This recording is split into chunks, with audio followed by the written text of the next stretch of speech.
All right, everybody. We're live on the Patriots post-game stream. I started a little early because I wanted to have my reaction to the final 2 minutes with Mac Jones driving right now to potentially give the Patriots the lead on a game-winning field goal. Obviously, not showing any of the game. I might be a little bit laggy. I don't even know for these next 2 minutes because I'm watching the game on my laptop as I'm preparing to stream the post game as we get another flag here. They just set up the Patriots with the pass interference flag, and then I believe Mac Jones hit Hunter Henry. I was trying to introduce the stream while that play was going on for a 2nd and 1, but now we'll see if this backs them up at all, which would be unfortunate. But Mac Jones, I don't want to jump the gun on what we're going to talk about in the post-game stream, but Mac Jones has been sensational tonight. It's Gear. What's up? I already see you in the chat. Ready for the game and ready for the post-game, everything like that. So it's a false start. It looks like it must have been on Haran. Yeah, no, Henry. It was on Henry. Okay, I thought it was on Haran over there. Hunter Henry after the nice catch I believe he had over the middle, getting the pass interference. I assume everybody's watching this game. I wanted to get ready for the post game and jump on for these last 2 minutes to see what Mac Jones can do with 1:24 on the clock, 2nd and 6 at midfield. Mac Jones should be able to get this done. He should be able to get them into field goal range here. The Bucs think that there was another offside. The refs aren't giving it to him, or another false start rather. All right, quick little dump off to Bolden. Easy. Bolden has been money today. Bolden's actually been really, really good. How many catches does he have already? He's taken over that James White role. I believe that's his 5th or 6th catch of the day, maybe his 6th. I'm looking at it right now. On his stats, it still says he has 5. I don't know if they counted that yet, though. I think that they might not have. So maybe 6 catches today for Bolden. He has been great today, honestly. He's been a great safety blanket for Mac Jones.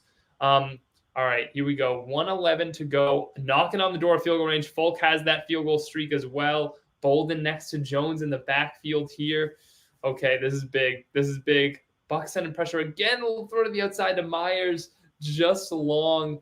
Oh my goodness, little out route there from Myers. And the Bucs, man, they are hurting at corner with Jamal Dean down. Carlton Davis went down in this game. And now you're looking at, basically having to throw. They already did have to throw Richard Sherman out there, who's actually played pretty well today. But throwing Richard Sherman out there and, the injuries they're facing, like that's certainly part of why Mac Jones has played so well today. But you got to give Mac Jones the credit too for his performance, which has been great. All right, more pressure from the Bucs. Okay, Myers dragged his foot there. Good job from Jaquim Myers. There to drag his feet. All right, this is going to be a pretty crazy finish. Okay, Myers got that foot in. That's a nice job, a little toe drag action from Myers. Great catch. I don't want to say I'm surprised he came back into the game, but I was worried when he went out with that injury early on. To be without him, that would have been scary. 3rd and 3 here, though, and on the knocking on the door, I don't think they can bring Folk out for a field goal from this length, so they're going to need to pick this up.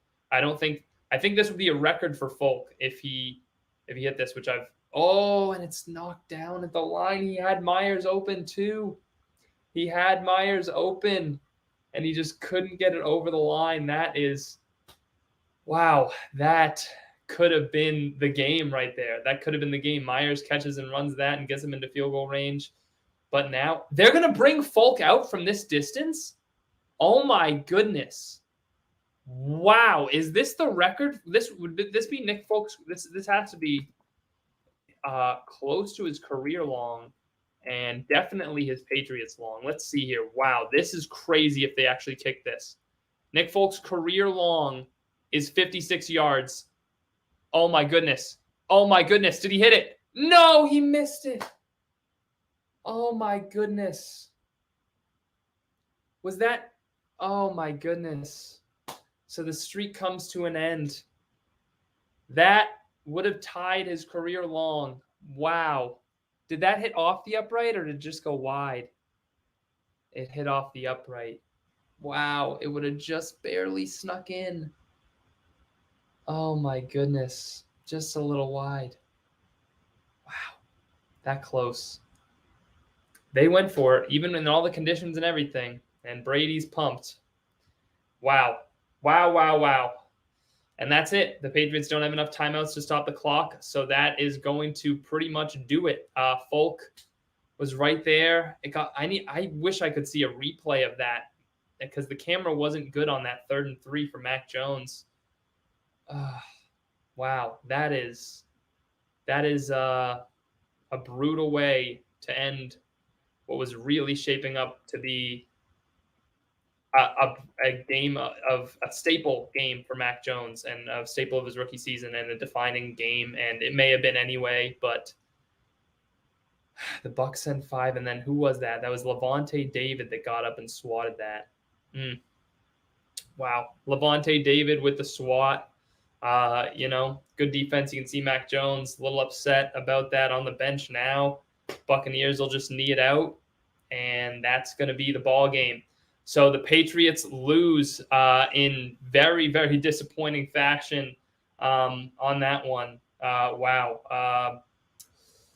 Yeah. I mean, after all the kicks Nick Folk hit in a row, at the end of the day, that was just a bit. I mean, it wasn't too long because he just barely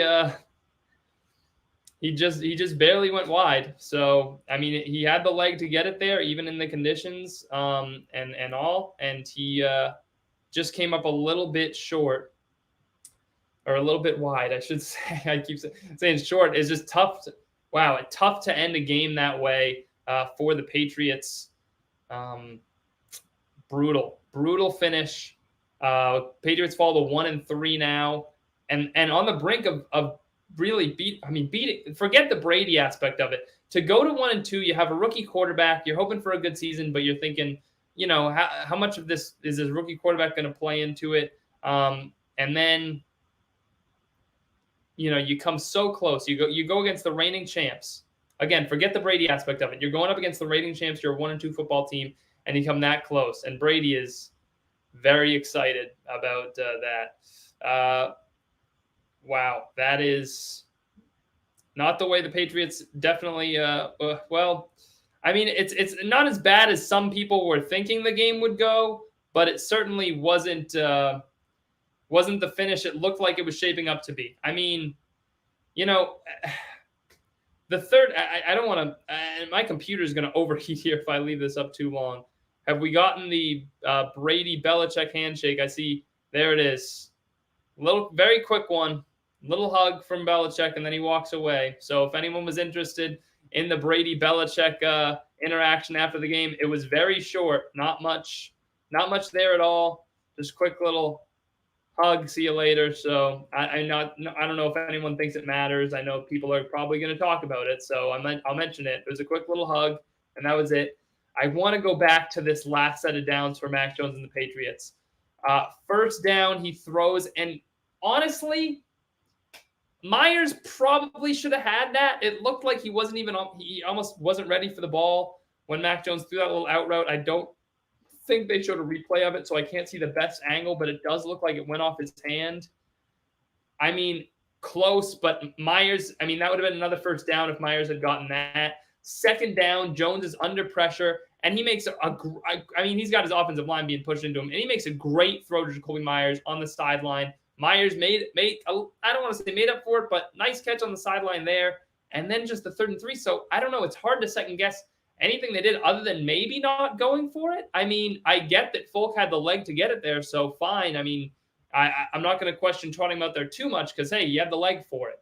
But I don't know, 3rd and 3, 56-yard field goal, you still like to get him closer. With the way Mac Jones was playing, I'm really, really surprised they didn't go for it in that spot. I'm not going to make too much of it again because ultimately – it's surprising they were in this game to begin with. I think a lot of people thought they were going to get blown out. Jones played fantastic. I just think that, the kid was firing on all cylinders. He would have completed that pass on 3rd and 3 if it wasn't for Lavonte David batting it down. Like, your offense was really starting to roll a little bit. So I would have tried him out there for 4th and 3. I think that ultimately, you can blame Folk for missing the kick, but if you get him closer, he probably makes it with the way he's been kicking. 56, he's not used to kicking from that distance. Again, 56 would have been a career long, tied Nick Folk's career long, and he's not, he doesn't have the leg he did in his younger days, certainly. So the fact that he was able to get it there, I mean, credit to him. He almost did it. He became that close, but you need to get Nick Folk closer than that. And on 4th and 3, I mean, I don't know. I think that the right decision there would have been to go for it. If we're starting to second guess stuff, that's the thing you second guess to me. You saying Folk can retire at Brady? I think that's a little too far because he has been very good this season. He has a very good stretch of consecutive field goals made. 56, forget an old kicker like Nick Folk, an older kicker. 56 is long for any kicker, especially in those elements, and he missed it by that much. Like, I'm not going to put that. I put that more. I hate to say this way, but I put it more on Belichick than I do on Folk. That's a tough kick. You can't put your kicker in that position. You should go for it on 3rd and 3. So I hate to shift the blame there and start to put it on Belichick and like act like it's his fault that Folk missed the kick. But I had very little confidence that Folk was going to make that kick. So I would have gone for it. And if they went for it, people might have killed Belichick for that too. But the fact is, nobody's seen Nick Folk make a field goal like that with the Patriots in game action. Nobody's seen it. Nick Folk might have not made a kick like that in his entire career. He's made from 56 before, but not in elements like that. So to me, you gotta go for that. I don't care that how close Folk came to making that. So I think you could argue, if they go for it on 4th down, then everyone and he doesn't get it, then you're just second guessing, why don't you kick? Well, like I said, I don't think Nick Folk, I didn't have much confidence in Nick Folk making that kick. I think if you asked many people if they didn't see that field goal attempt and you go for it on 4th and 3 and you don't get it, I don't think many people would be saying Nick Folk could have made that kick with any sort of confidence because the Patriots, the way they've used him since he's been here has been with a kicker that's more accurate than powerful. Like Nick Folk doesn't, have a hammer for a leg. He hasn't since he's been here. So the fact that the fact that you could be saying, well, they ultimately maybe made the right decision and Folk just wasn't accurate enough on that kick. Sure, but again, if the way the offense was going, I had more confidence in them converting on 4th and 3 than I did in Nick Folk making that kick. If you convert on 4th and 3, you get Folk 10 yards closer, he probably makes that kick. He definitely makes that. I don't want to say definitely, but the way that kick was, if it was 10 yards closer, it wouldn't have hooked as much. He would have made it. So I think that's the second guess. If you're going to second guess something, I think that's what it is. Brady's saying that Folk's no longer welcome in New England. Again, a little too much. 2 yards closer, he would have made it.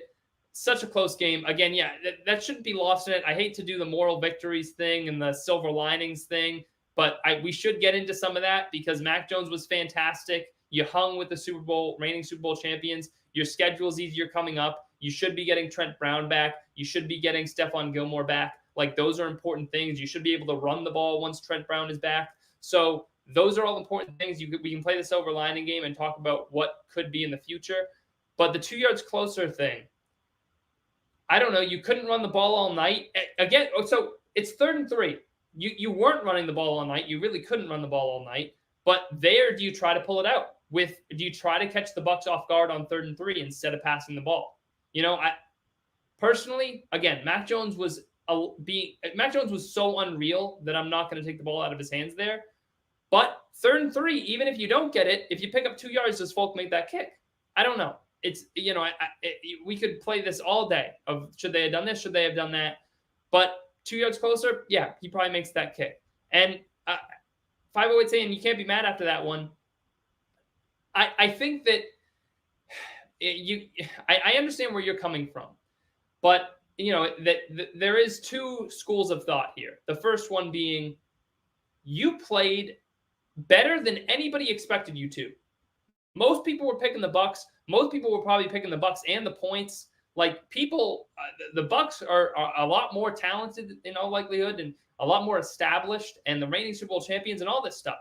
And you lost to them by, 1 point? Like, there are 2 points. What was it? Was it 1 point or 2 point? Now I can't remember. By 2 points, by a field goal, less than a field goal. Like that's a pretty, if you're putting it in perspective, that's not bad. You didn't play bad at all. But the flip side of that is you came that close. Now you're 1-3. You could have been 2-2.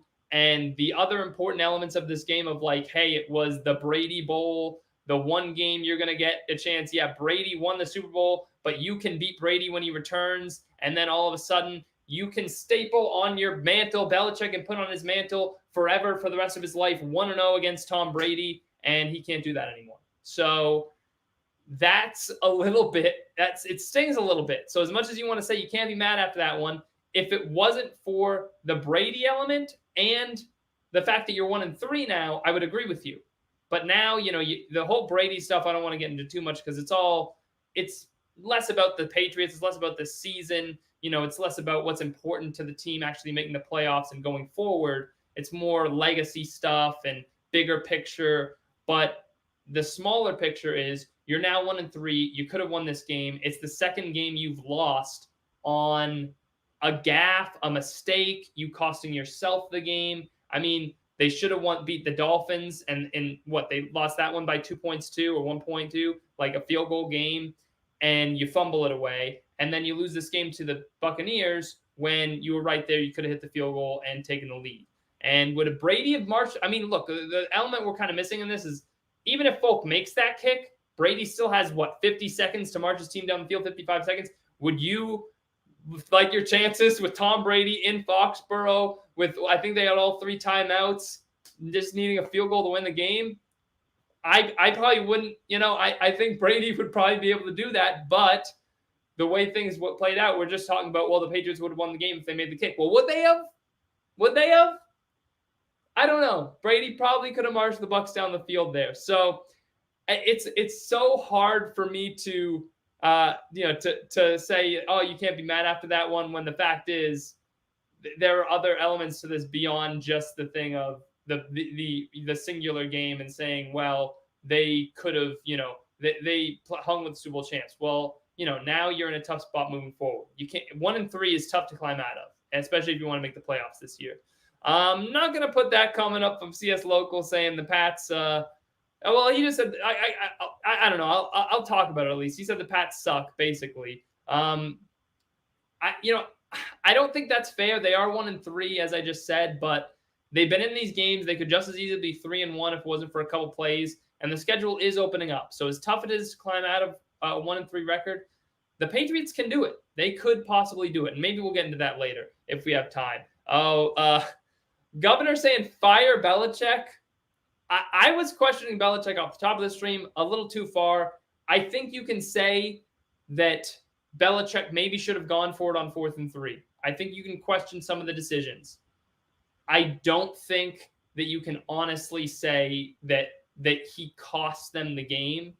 You can say, well, maybe he should have done this, maybe he should have done that. But at the end of the day, I don't think he directly did anything that was like, we would have won the game if it wasn't for Bill Belichick. That's not the case. And, so that's a little too far, a little too extreme. I think there's a difference between, well, you question this call he makes, you question that call he makes, and like this guy cost you the game. I'm just saying, well, could they have gone for it on 4th and 3? This or that. And the other element of going for it on 4th and 3 is not only do you want to get Nick Folk closer, but you probably would have liked to take more time off that clock. As I just said, you give the ball back to Tom Brady in that spot, 55 seconds, 3 timeouts, whatever it was. He probably marches down the field and gets the Bucs a field goal, at least into range. So on top of saying, hey, we need to get Folk closer, you don't want to leave Brady with that much time. So again, you add that to the questioning of Belichick's decision-making, firing Bill Belichick, again, the extreme of it. Thoughts on our rushing yards. So again, the Patriots in this game did not run the ball very much in the second half at all. They mentioned it. Damian Harris had 4 carries for -3 yards. I don't know if they actually even had an official carry in the second half. They might have just run it or they might have just passed it every single time they had the ball in the second half. I need to double check that, but that, the fact that they couldn't run the ball is nothing new. Really, they've had problems with that for much of the season since Trent Brown's been out. I think they're averaging, I tweeted this out before the game, they're averaging about 3.5 yards per carry since Trent Brown's injury, which was like 7 plays into the season, but take those runs out, which would be, I think, 6th worst in the league. I think actually it was right behind the Buccaneers, who they just mentioned on the broadcast how poor their rushing performance was up until this game against the Patriots. So the fact that they just decided, hey, we're not running the ball tonight because we can't, I mean, fair enough. If it's not working, it's not working, and that's the end of the story. They need Trent Brown back. They need him in there because they can't just go all season running the ball like 8 times in a game. They had officially 9 carries. One was Mac Jones for -1 yards. One was J.J. Taylor for 0. One was Brandon Bolden for 0. And Damian Harris had 4 for -3. So I think they had 0 rushing yards today. So you usually can't win NFL games with 0 rushing yards. They might have been, if they had won tonight, they might have been the first team in NFL history to win with 0 rushing yards. I don't know if anybody's ever won a game with 0 rushing yards. So that alone, usually not going to get it done. It didn't get it done tonight ultimately. It almost did, but it didn't. So I think that obviously that needs to improve, and it needs to improve with Trent Brown. So, hey, if Mac Jones is, what was it, 90% completion, whatever he was tonight, close to that, 31 of 40. All right, so a little bit over 75%. Even if he's that efficient, you're going to need to run the ball. So, thoughts on our rushing yards? What do you want me to say? Thoughts is, I just said a lot, I guess. But the thoughts are it needs to be better than 0 rushing yards. Okay, and you need to go up from that. If Gronk was there, it wouldn't have even been close. That might be a little too far. Gronk has certainly made an impact for the Bucs this year. I mean, and I don't want to discount that because he's one of the greatest tight ends of all time. But he's a little older now, and he is. I think he would led the team in touchdowns coming in today. He's second on the team in interceptions coming into the game. Okay, so tied for second at least with Mike Evans. So obviously he's been a big part of that offense. And Cameron Brate, he had a bad drop tonight. I think it was on second down. He had one bad drop. Cameron Brate wasn't great tonight. Had one play I think that set up the Bucs on that touchdown drive. They had the last touchdown drive of the game. So Gronk certainly would have helped the Bucs, but I don't think it was that type of game where Gronk would have made a game-breaking difference. I don't think Gronk's that type of player anymore. I think he's there. As for this, all the statistics I just said, he's still their 3rd most talented pass catcher at best, maybe 4th. So, Gronk would have been, good to have out there. Certainly helpful. Probably gets the Bucs. Maybe you can give him, spot him a few more points, maybe a touchdown if they have Gronk in this game. But I don't think you can say wouldn't have even been close. I think it's a little too far. If Gronk's there, maybe the Patriots have to go off for a touchdown on the last drive instead of a field goal. I don't know. We would have seen. Jonathan Jones was pretty good. And I think he wasn't, and it was, the Bucs pass catchers, really all of them, didn't have any great days. And the elements certainly helped that. But, Mike Evans got going a little bit at the end. Antonio Brown, 7 for 63. But the side that John Jones was typically on with Chris Godwin, 3 for 55 today for Chris Godwin, who was the Bucs' best receiver coming in, one of the best receivers in the league. This season certainly has shown out more so than last. Last season, he maybe struggled to get on the same page a little bit with Brady. This year, he's been electric. And, Jonathan Jones, when he was on him, was great. So Brown and Evans, neither one of them got in the end zone. They had decent days, 7 for 75, 7 for 63. Chris Godwin was shut down, and that's credit to John Jones.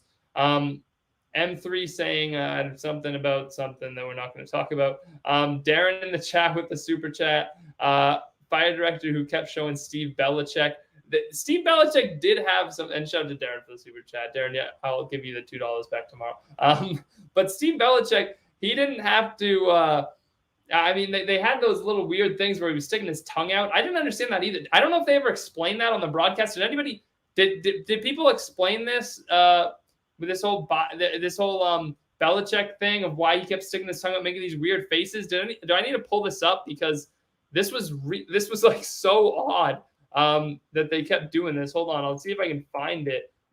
It was so weird. I forget who tweeted it out too. Some account tweeted it out, like a picture of Steve Belichick with in reference to, I think, someone scoring a touchdown. I totally forget who it was, but it was something. I don't know, some weird thing with Steve Belichick sticking his tongue out. I don't know if it had anything to do with the play calls or something, or like what it was for, or if he was just being weird. Like, I don't know. Here it was. Hold on, I can pull it up now on my computer. Let's see if I can airdrop this really quickly. And then I'll share my screen. Hold on. Here we go.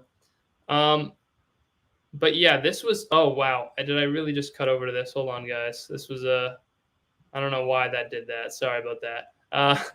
But anyway, so this let me actually put this up here just so that doesn't do that. Anyway, sorry about that, guys.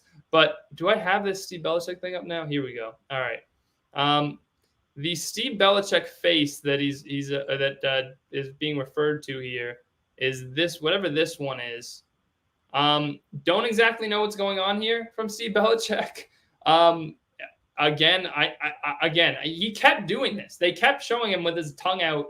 Like it almost looks like he's on like drugs or something. Like I don't know what this face is. It's so weird, but they kept showing it. I don't know what this is. But anyway, Steve Belichick was being a weirdo. Okay, well, yeah, it's people are speculating here. Yeah, I don't know. Nobody really knows any idea what's going on. But for whatever reason, Steve Belichick decided to make this face during the game, and they kept showing it. So what I don't understand it either. It's very strange from Steve Belichick, but I suppose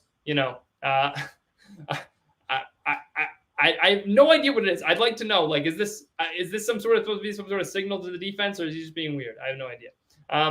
All right, Kenny's saying fire Bill is hella goofy, and yeah, I agree with that generally. I think again, someone said fire Bill earlier, and he's not the only one. There have been people repeatedly saying this across the internet, across wherever they can say it. Fire Bill Belichick. He let Tom Brady go. He's washed up. He can't coach anymore. The game's passed him by. Yada yada yada. You've heard these arguments before, and it's nothing new. So at the end of the day, there's still a lot worse out there than Bill Belichick. The next coach you hire will almost definitely be worse than Bill Belichick.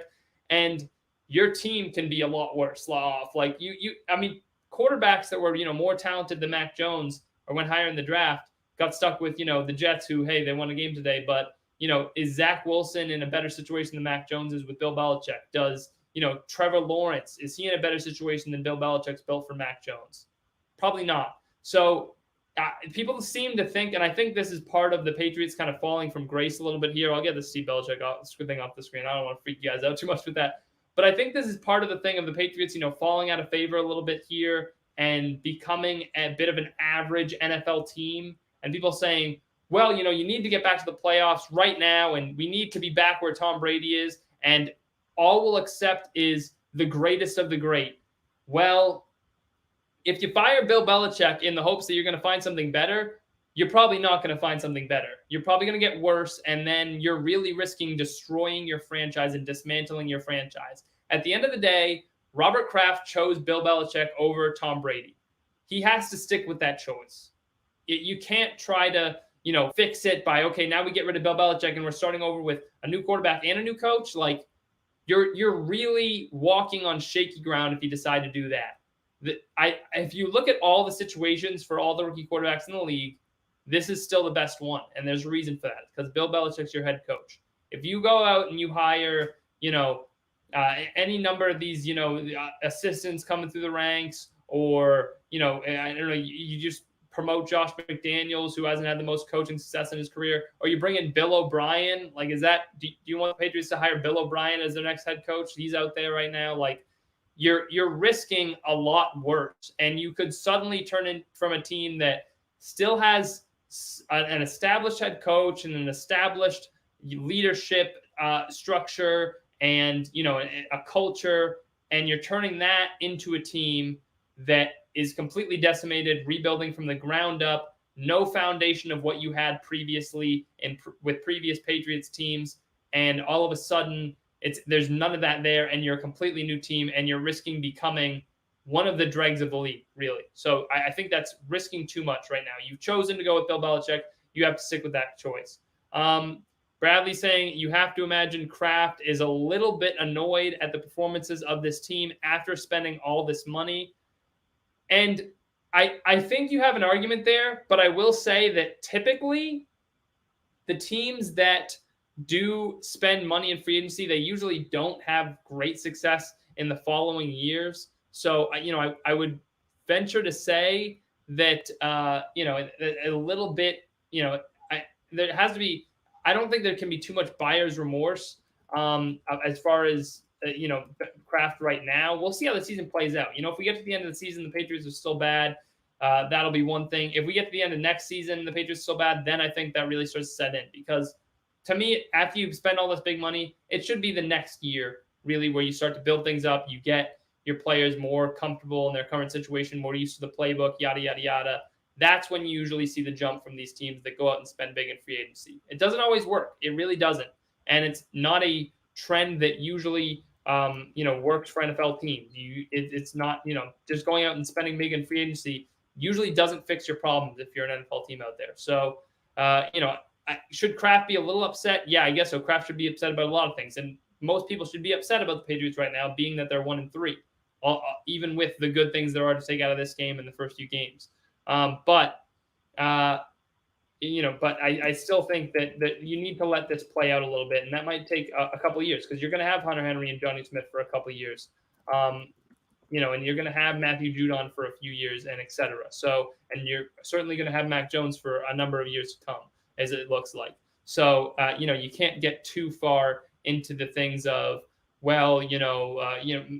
Kraft should be just totally, annoyed and, on Bill Belichick and on the front office for spending all these monies on these players and stuff like that. Because, you can say, yeah, they should have buyer's remorse for how the team's performing.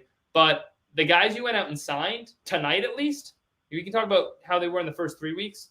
But tonight, all the guys you spent big money on were great. Like Matthew Judon was great. Jonnu Smith and Hunter Henry. Hunter Henry was better than Jonnu Smith, but they both found the end zone. They were your 2 touchdowns from tonight. So, tonight, where's the remorse? Because your 2 big offensive signings, Jonnu Smith and Hunter Henry, both got in for scores. And Matthew Judon drew a holding penalty to back them up, got a sack on Brady, made a few other big plays. The run defense for the Patriots wasn't as good as it needed to be, but he made some big plays there as well. So I don't know where the buyer's remorse is as far as those signings go.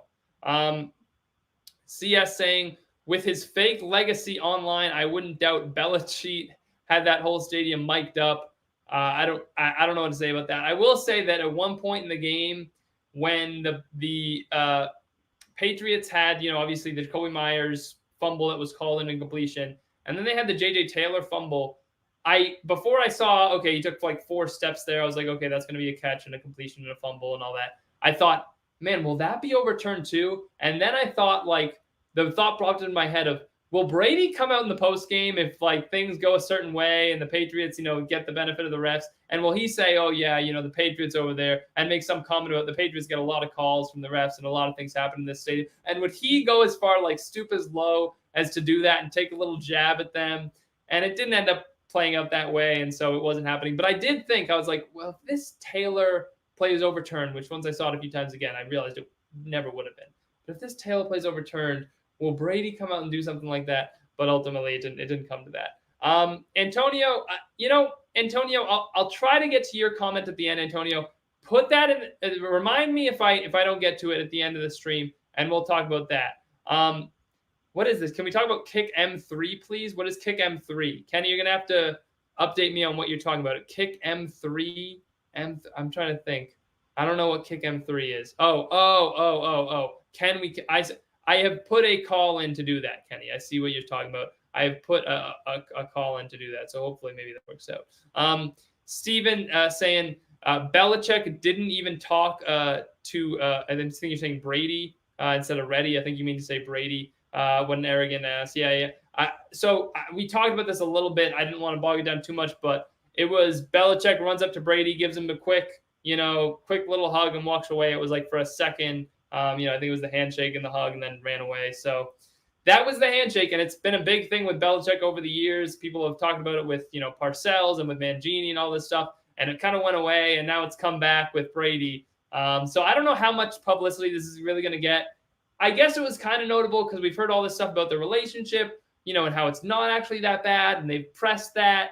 this week and saying, well, our relationship really isn't that bad and we're actually good friends. And Belichick's at least pressed that. I don't know if Brady's pressed it as much. Rodney Harrison came out pregame and said Brady actually still really likes Belichick and all this stuff. And then Belichick kind of just goes up to him and, does his obligatory, hey, whatever, and walks away. I mean, at the end of the day, Belichick's probably mad about the loss. He came that close. He was pretty upset during different points of the game. So I don't know. The handshake thing I can't do. I can't, what do you want him to do? Just hugging him and, talk to him for a while and he's all smiley after a loss? Like that's really not what we know Bill Belichick to be. So I'll give him a pass on the handshake. Taylor saying the Pats don't suck, but they're not good. They are competitive. And Taylor, I think I don't know. That might be fair. And as Mac Jones grows, will that improve? I don't know. Because you're right now, Taylor. Right, you're right. They're not one. You can't say a 1-3 football team is good, but they've been in almost every game other than the Saints game, and even that, it was a 1-score game in the fourth quarter. So they've been pretty much in every single game. They just haven't been able to come through when they haven't. I don't want to say they haven't been able to come through in crucial moments for every game. I mean, there's certainly two like that. There weren't really many crucial moments in the Saints game, but they just haven't been as good as they've needed to be. They haven't been as good as they've needed to be. So, I think that certainly I'd say that's a pretty fair comment right now, Taylor. I might skip ahead a little bit because I am pretty behind in the comments tonight. Ian saying Mac outplayed Tom. I think, you might have a case tonight, really, even with the pick that Mac Jones threw, which wasn't totally his fault. I mean, it was deflected and then deflected ultimately into the hands of Antoine Winfield. So, he threw it to Myers. I think it was Myers on that play. Might have been Aguilar, but he was covered. But, so he threw it into coverage and it got picked off. Like, I don't think you can totally absolve him from that one because he ultimately, he threw it to a covered guy, it got picked off. It was tipped in the air, but it was, you can't, if you're going to throw it into danger, then you have to kind of be accepting when it ultimately ends up being an interception. If it was wide open and it knocked off, Myers or Aguilar's hands and then into a defender's hands, that's another thing. But he was covered and it got deflected by the defender and then picked off by Winfield ultimately. So, I'm not going to give Mac Jones a pass on that interception. But, look, today Tom Brady was nearly 50%, just over 50% completion. Mac Jones had more yards. Brady had more yards per attempt because it was close in terms of yardage, but Mac Jones had the 2 touchdowns. And, part of this, obviously part of Mac Jones playing so much better is the fact that the Buccaneers were running the ball for much of the game, and that was because that was the Patriots' game plan. And look, I know a lot of people are going to make a lot about, Belichick trying to take the ball out of Brady's hands and trying not to let Brady beat him.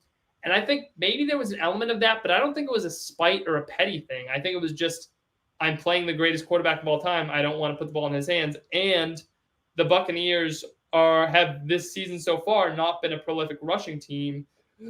So I'm going to make them run the ball to beat me. And that's the natural game plan you would do if you just take Tom Brady out of it and you take this archetype for a team.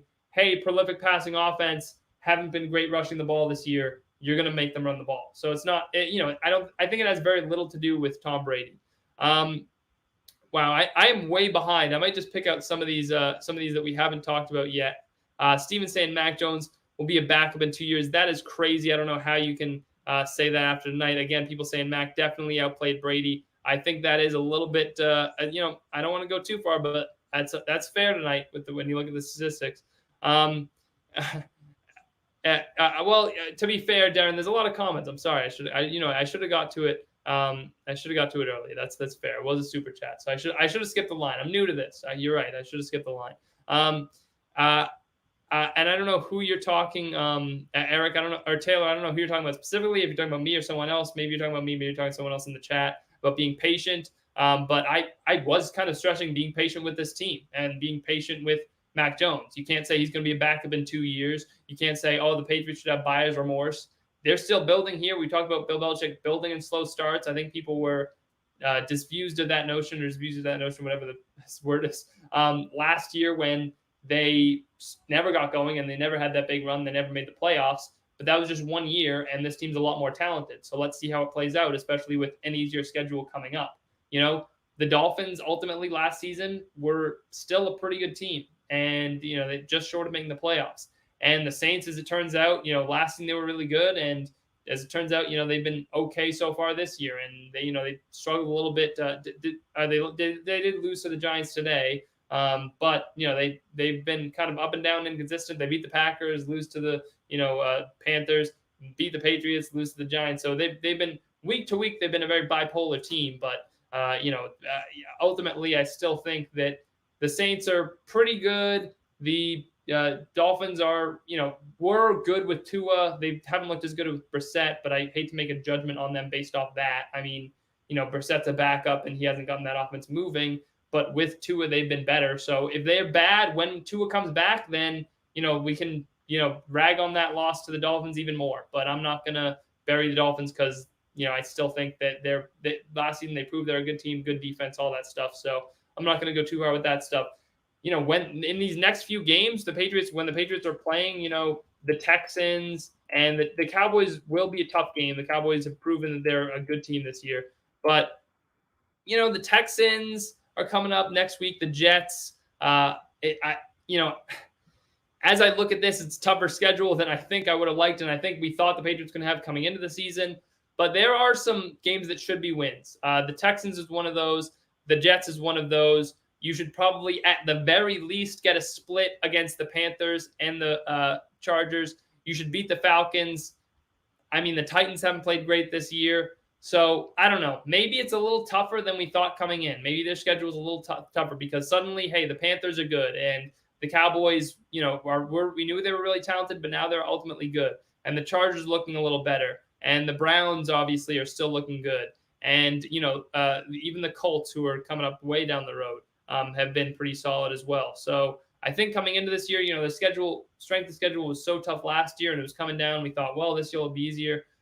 There's still some tough tests there. So who knows? Maybe it's not going to be as positive going forward as you hope. But when you do get Trent Brown back and you get Stephon Gilmore back, those are two of your most talented players on each side of the ball. You're talking about Stephon Gilmore, maybe he's your best defender, maybe second best behind Judon now. And Trent Brown is probably, when he's at his best, he's going to be, very hot and cold. But when he's at his best, he can be your best offensive lineman. And he's definitely going to help you run the ball better. So you need both of those guys. And once you get them back, we'll see how the team looks. Grass saying Mac played a hell of a game. And that is certainly true. Mac was electric tonight. We already talked a little bit about that. Imagine if Gronk played again. We talked about this already. Don't want to get too far into it, but certainly would have been an upgrade over Cameron Brate. I don't know that Gronk is like a 2 touchdown difference maker at this point in his career. He's been great so far this year, but one skill position player isn't making a difference that big. I think the game would have still been a touchdown game even if Gronk was here. It's Gear saying Justin Rohrhauser wins that game for us. I don't know if I'd go that far. It's Gear. I know you're just joking around a little bit. He said, I'm about to buy a jersey tonight and I can't decide between Mac or Judon. Which do you think I should get? It's Gear. This is a tough one because I hate to just be the guy that just tells you to get a Mac Jones jersey, but just get a Mac Jones jersey. As much as I like Judon, and I personally think, Judon is extremely talented and great player, all this stuff, Mac Jones is just the safer bet. If you're trying to find that jersey value, who knows how long Judon's going to be here? Who knows how long of a career he's going to have in New England? I think if you want to be a little bit risky, you want to have a little bit of a more fun jersey, you take Judon. But if you want the safe bet, the jersey that you're going to be able to wear for a very long time, even, regardless of how long Mac Jones plays for the team, the quarterback jersey is evergreen. If people have, for the most part, maybe a Cam Newton jersey doesn't play so well right now, but even people you still see wearing Drew Bledsoe jerseys, and go for it. Drew Bledsoe is a really good quarterback for the team. So for the most part, quarterback jerseys are evergreen. If somebody wore a Cam Newton jersey to the Panthers game, the Panthers Cam Newton jersey, I don't think anybody'd have a problem with that. If people are wearing Sam Darnold jerseys to Jets games, even though Sam Darnold didn't have a great Jets career, people are like, oh yeah, that's understandable. So Mac Jones is the safe bet, obviously there. And you're saying if I'm Kraft, I'm pretty happy with the tight ends, Judon, and so on. They look pretty good. And I think that you can say that about Henry tentatively after tonight. I think you can definitely say that about Judon. Jonnu Smith, we still need to see more. CS saying, can't wait for the Brady questions in the post-game press conference. Don't say the B word around Bill. The Brady word, I think is what he's referring to. Don't say Brady. And I don't know if we've gotten any post-game comments from either of those guys right now. I might go double check to see if we do have those in yet or not. But we can check to see if anyone's made any post-game comments. And if anyone's seen any, by all means, drop some in the chat if you want to. I don't know if I can use the tools I want on my Twitter so much, but maybe I should tweet that Brady Belichick hug out too. Now that I think about it, for the Guy Boston Sports Twitter. If you're not following Guy Boston Sports, you should make sure to do so. By the way, I want to see if I can find any Belichick quotes after the game. Maybe I don't know if this is even worth it at this point. I should have tweeted it out when it happened. But of course, doing the post-game shows as we have to do. So Belichick, let's see. Anything from Belichick after the game? He walked into the Bucs locker room, apparently. Jeff Howe tweeted 8 minutes ago that he walked into the Bucs locker room to say hello a little bit. Belichick said any consideration into going for it, which is what we talked about at the beginning of the stream. Said not really, so I guess fair enough. Not many quotes I can see outside of that. So anyway, not seeing many quotes. If anyone wants to drop any in that they've seen, go for it. Preston saying Mac actually played good. I know he won a W more than anything. But yeah, I mean, we can talk about it one more time. Mac Jones stats, his final stats in this game: 31 of 40, 274 yards, 2 touchdowns, 1 pick. And again, I think the pick you can certainly put on him. That certainly, I don't think he's absolved of that at all. But certainly a great game. And that stretch of completions, I think they even mentioned on the broadcast, he tied Brady's longest streak of consecutive completions in a game. So, or might have even crossed 2 games. I don't even know. But yeah, that was impressive stuff. It's saying good call on the jersey. And also saying Bill and Brady both weren't looking to make this game a big deal. Not surprised they didn't talk much after the game. Kraft loves the attention more. I don't know. I think both of them liked it a little bit. I think both of them I think both have egos and both like getting talked about a little bit. So I don't know. I would disagree a little bit. It's gear. I'd say, both of those guys like their names in other people's mouths. Mac and cheese, again, more love for Mac Jones. Certainly. I think we're going to wrap up soon here, guys. I think we've talked a lot about the stuff from the game, but I'll go to Goosenator. Seems like he has a big take here. I'm really confused why they decided to kick a 56-yard field goal in the rain instead of going for it when Mac Jones was hot and they only needed 3 yards. I really believe they gave the game away. I think giving the game away is a little far. Again, Nick Folk was this close to making it, but I agree with you. Ultimately, if Mac Jones is that hot, I think you need to go for it. Can you not spell Bucs correctly? Did I not spell Bucs correctly? I apologize if I did. I was rushing to get the stream going. I don't know if I messed something up in the title. Let's see. Well, I looks like I got it right. I don't know if you were talking. Oh, you're talking about James. You're talking to James in the chat because he said bus. Bus defense is 32nd in the league, right? I got you. Okay, I was worried it was me. I didn't see the @James at the beginning, so I could have, by all means, I could have very easily misspelled something the way I was rushing to get the stream up.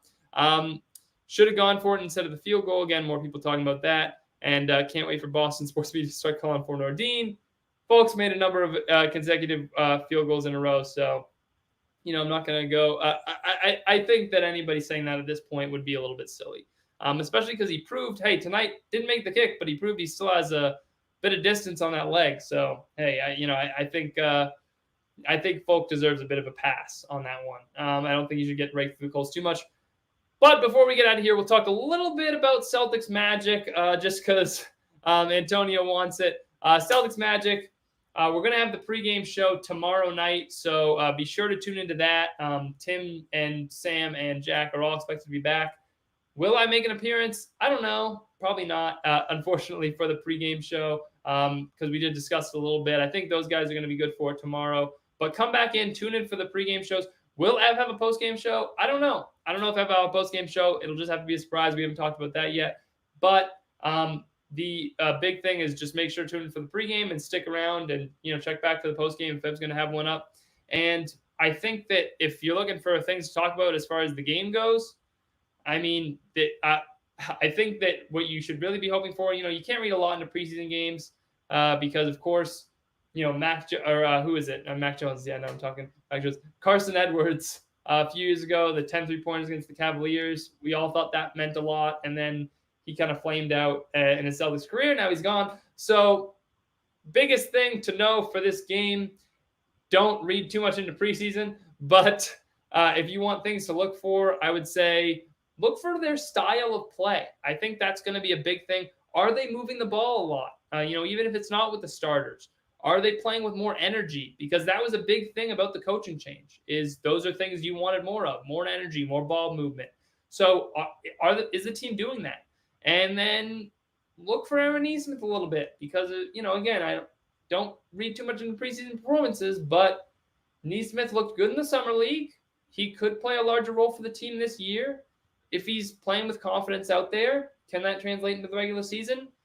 Who knows? Maybe. So I would say if you want to look for a performance, that's the one, but mainly look for overarching team stuff. So that was your quick Celtics minute and a half here for this one. But thank you guys for tuning into the Patriots post-game stream. Nice stream. We had a lot of viewers for this one, picking up a little bit. Obviously, it was a big game this week with everything that was going on. So appreciate you guys. Make sure to tune back in for the next stream of post-game Patriots-Texans. I'm guaranteeing a win. I'm guaranteeing that the Patriots beat the Texans. If they lose to Davis Mills, who, if you didn't see today, put up a whopping 0 against the Bills. The Texans lost 40-0 against the Bills. So if the Patriots have any hope at all this season for anything, remotely exciting, remotely average, then it's definitely you need to beat the Texans, especially with how terrible they've been playing. So guaranteeing a win. Come back for that next stream. Appreciate you guys all coming out for this one. Unfortunately, Patriots couldn't get the win, but an exciting game, certainly to say the least. And I think everything anybody could have possibly hoped for out of this game, maybe aside from seeing Brady get on the field down in the fourth quarter, needing to lead a game-winning drive. Although that did happen, maybe I shouldn't say in the fourth quarter, like under 2 minutes to go. That would have been a sight to see, especially in Foxborough. But full coming up just short of that kick. So thank you guys for coming out. Thanks to It's Gear as always, and we'll catch you guys next Sunday for that post-game stream.